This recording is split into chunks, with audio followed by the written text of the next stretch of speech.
Better marketing, better leads. Drive more qualified leads and get more sales from the first click to the final close with a winning digital marketing strategy from Dealer.com. Welcome to Daily Drive for Monday, November 5th, 2025. I'm Kellen Walker in Las Vegas. Today on the show, a Michigan dealership gets its license suspended for selling used loaners as new. The Supreme Court makes a ruling on Trump's tariffs and whether the president acted lawfully in his decisions against trading partners. Plus, our own Lawrence Iliff joins the show to talk Slate Auto and how the EV startup is taking its own conventional path to cut cost and simplify services. We're going to have places near you where you can get service, right? And we're going to work with these independent people to make sure they can fix your EV. You know, we're going to certify them. We're going to be active in this process. We're not just saying, hey, go to a website and figure it out yourself. Let's run through all the news you need to know to keep up in the auto industry. The Michigan Department of State has suspended the license of LaFontaine Chevrolet Buick GMC in China Township after finding the dealership sold used loaner vehicles as new, a major move against one of the state's largest auto groups. Investigators said the store ignored warnings after a 2024 investigation uncovered similar violations. LaFontaine denied wrongdoing, calling the issue a paperwork dispute tied to Michigan's, quote, outdated vehicle titling laws. The suspension halts operations at one of the state's most well-known dealerships and comes less than a year after another LaFontaine store faced similar penalties. The U.S. Supreme Court is weighing whether President Donald Trump overstepped his authority by imposing sweeping global tariffs under a 1977 emergency powers law. Chief Justice John Roberts and Justice Amy Coney Barrett questioned the legality of Trump using a law meant for national emergencies to collect billions in tariffs each month. A ruling against Trump could trigger more than $100 billion in refunds and strip future presidents of similar tariff powers. But a decision in his favor could dramatically expand executive authority over trade policy. The case marks one of the most consequential tests yet of Trump's use of emergency powers, and could reshape how the U.S. manages trade and economic crises going forward. And the top U.S. suppliers say they can handle the latest supply chain hit from Dutch chipmaker Nexperia, even as shipments from China remain halted under new export controls. The disruption adds to a year of trade tension, tariffs, and production setbacks, including a fire at a key Novelis aluminum plant. Still, suppliers such as Magna and Borg Warner say they're finding alternative chip sources and keeping production steady, while other suppliers, including Aptiv and Lear, express confidence that production will stabilize once governments resolve the chip dispute.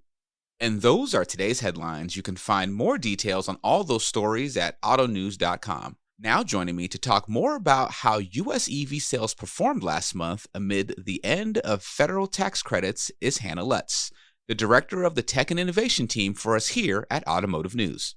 Hannah, welcome back to Daily Drive. Hi, Kyle. Hey, so EV sales took a huge hit in October. Now, did the industry expect this, especially with the end of the federal EV tax credit? Yes. So the federal EV tax credit went away September 30th. So October was a chance to see how EVs would perform without it. We don't have a full picture yet because not all brands report monthly. Some just report quarterly. But among the brands that have reported, EV sales took a big hit. Sales of 4 models actually decreased by more than 90% last month compared to a year before. Wow. And how are automakers responding? So they've kind of already been responding even before these numbers came out. They're cutting EV output, canceling programs, and delaying launches. So really adjusting to the market. And I think that we will continue to see that as we see what the natural demand for EVs is. And I will note too that, you know, once we get a full picture at the end of the quarter, we'll be able to see some really big EV players that we're not seeing now, including Tesla and General Motors. Perfect. Hannah Lutz, director of the Tech and Innovation team for us here at Automotive News. Thank you so much for joining me. Thanks, Kyle. And speaking of EVs, coming up, Jeff Bezos' backed startup Slate Auto is rethinking how EVs get serviced. Our own Lawrence Iliff explains how partnering with independent repair shops could help the company keep prices low and customers close to home. That's next on Daily Drive.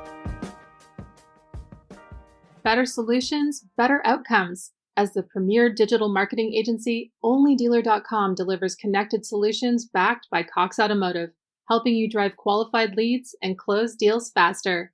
Better websites, better engagement. Our intuitive, data-driven websites personalize the shopping experience before the deal begins, using insights only Cox Automotive can provide. Better digital retailing, better deals. Activate across dealer.com, AutoTrader, and KBB.com to create a seamless, personalized journey. Kelley Blue Book My Wallet lets shoppers enter budget info and see personalized payments. With Accelerate My Deal, that data flows into the retailing experience so buyers complete more steps online.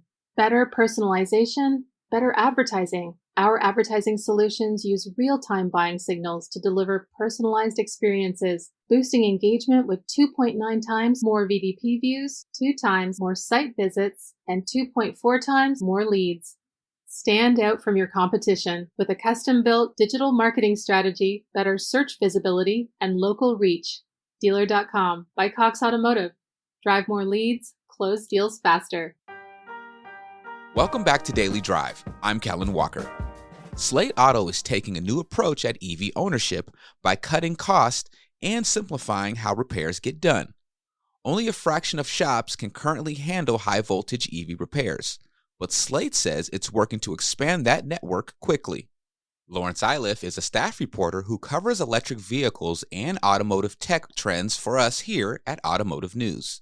He spoke with our own Jake Neer about how the startup company, backed by Jeff Bezos, is planning to navigate its repair strategy and how that could reshape expectations for affordable EV service. Lonnie Iliff, welcome back to Daily Drive. It's great to be here.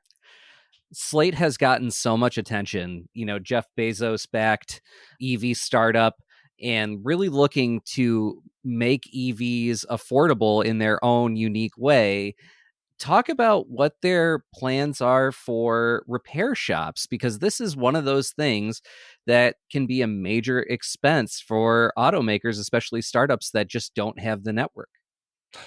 Right. So, Slate Auto does have backing from, Jeff Bezos and a bunch of rich people, but they are trying to make a, $25,000, $26,000, $27,000 car and to launch it into the US and to make a bunch of them and have people buy them. So they're trying to be really innovative. And this is very interesting with the independent dealers, right? So rather than try to build out a network and go through all the teething pains and, people will say, I can't buy a Slate Auto because there's not a service center near me, or the wait times are for months. And then you have a warranty repair and you can't drive your car.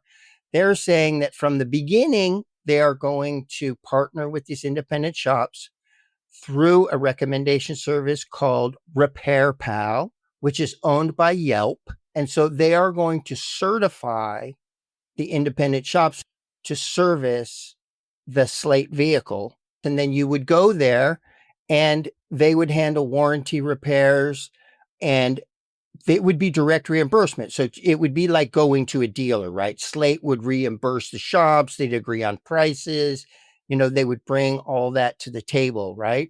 And so for Slate, they don't have to spend billions of dollars to build out a service network. And for customers, you have a network in place, hopefully close to you, right?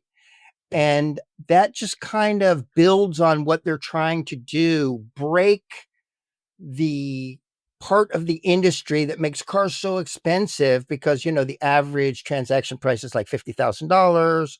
Obviously, it's less if you just include mainstream cars, but it's still really expensive. So they have to find ways to save a lot of money so they could pass it on to the consumer while not making you suffer too much.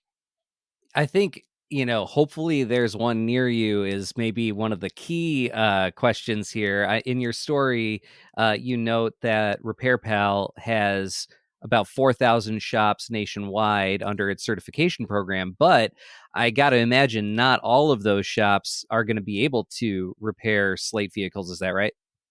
Yeah. So what's at the beginning, right? You have your Slate vehicle and it comes out and it's what they call a blank slate, right? So it doesn't have any paint on it. It just has plastic panels. That way they don't have a paint shop or a stamping shop. And then you can get a vinyl wrap. You can get accessories. It comes with roll up windows, but you can buy a kit to make electric windows. So at least at the very beginning, these shops can install those things for you if you don't want to do it yourself. It's designed to be do it yourself, but Slate will certify these people to install all these accessories that people are going to want, right? And so at the beginning, that's kind of okay. Repair Pal has, 4,000 shops and Slate will certify, a certain number of them that want to get involved in the program. And hopefully you'll have a shop close to you if you want to do your accessories. It becomes more complicated if you have warranty repairs on a high voltage electric vehicle that nobody's ever seen before, right? Yeah. And so it was interesting in the press release, Slate said that while there's 4,000 Repair Pal shops, only 200 have high voltage repair, right? Mm-hmm. And so that's a much longer, that's only, there's 50 states in the United States. So that's not very many shops. And that could be more complicated. And what Slate told me was that they're going to work to get, make that number a much higher number. They're also going to have, over the air updates. So hopefully a lot of warranty repairs could be through software. And they're going to, work with these independent service centers to try and make sure that the customer has options near them. Yeah, to be cliche, it's very much a double-edged sword, right? Because with EVs, I drive an EV. One of the great things about it is that I'm not in the repair shop very often, right? That, there are much fewer things that can go wrong with it.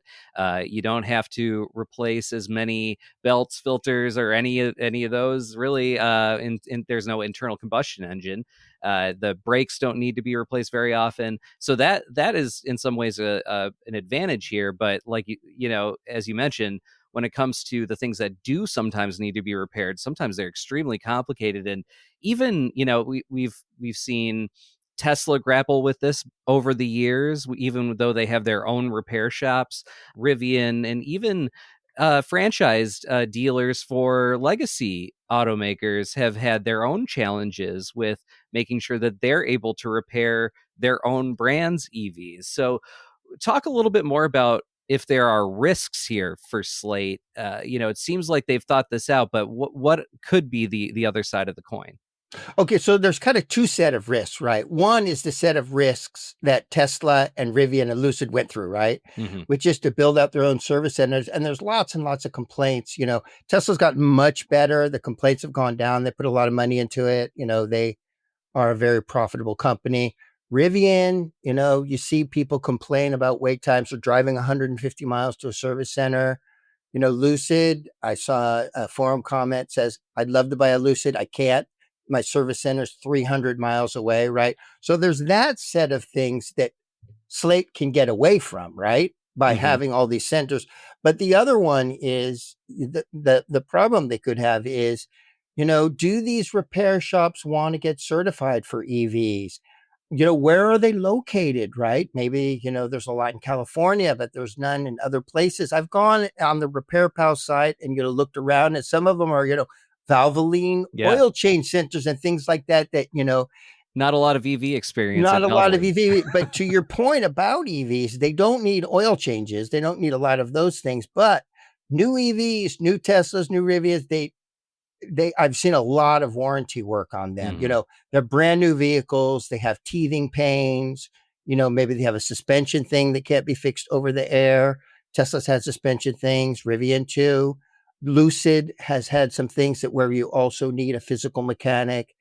And so, you could get into a situation where a lot of people who want to buy a Slate, who want to buy this mass market vehicle that's 27, may also not be able to find an independent service center that can service them, or maybe they don't even You buy a new car and you're used to kind of that experience of going to the dealer and having, the service center and, maybe they pick up your car. Ford does that for me for free. Maybe you go there and there's a place to work on your laptop, and it's going to be a different experience, right? If you're going to a mom and pop store, a chain service center like Big O Tires or something. So what is Slate saying about this? Are they pretty confident that they can overcome those obstacles, I assume? Yeah, I mean, they're really playing up the fact that, look, we're going to have places near you where you can get service, right? And we're going to work with these independent people to make sure they can fix your EV. We're going to certify them. We're going to be active in this process. We're not just saying, hey, go to a website and figure it out yourself, right? And, I asked, well, do you think that people, might find the mom and pop stores or the Big O Tires, less than a satisfying experience? And they said, we don't think so. We don't think that's what people are obsessed about. That they want to get service. They want to get fast service. They want to get friendly service. They want it to be near their house. And we don't think they're going to be that hung up on, how nice the lounge is. I mean, when I take my car in, really, it's just how quick can I get it back? How easy is it to get to the shop? And how friendly are the people there? Right. And that's their whole philosophy. It's not just about repair. It's not just about their whole philosophy. We want to give you an experience without all the fluff. And we're going to put money back in your pocket because we're going to give you a less expensive vehicle and that you can build out yourself with accessories. You could even change the color every couple years for, $1,000 or whatever. And so it's really a completely different philosophy. Lonnie Iliff, always great having you here on Daily Drive, and very excited to hear more about where Slate goes in the coming weeks, months, and years. Thanks again for joining us. Great to be here. That's Daily Drive for today. I'm Kellen Walker. Thanks to Automotive News executive producer Jake Neer and Tierra Riddick, as well as our own Lawrence Iliff for his reporting for today's podcast.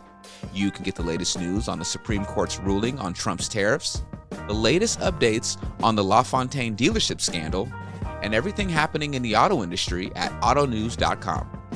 We'd love to hear from you. Let us know what you think of the show and the topics we covered today. Send us an email at dailydrive@autonews.com or leave us a voicemail at 313-444-2774. And if you enjoyed the podcast, remember to like, leave a review, and subscribe so you never miss an episode.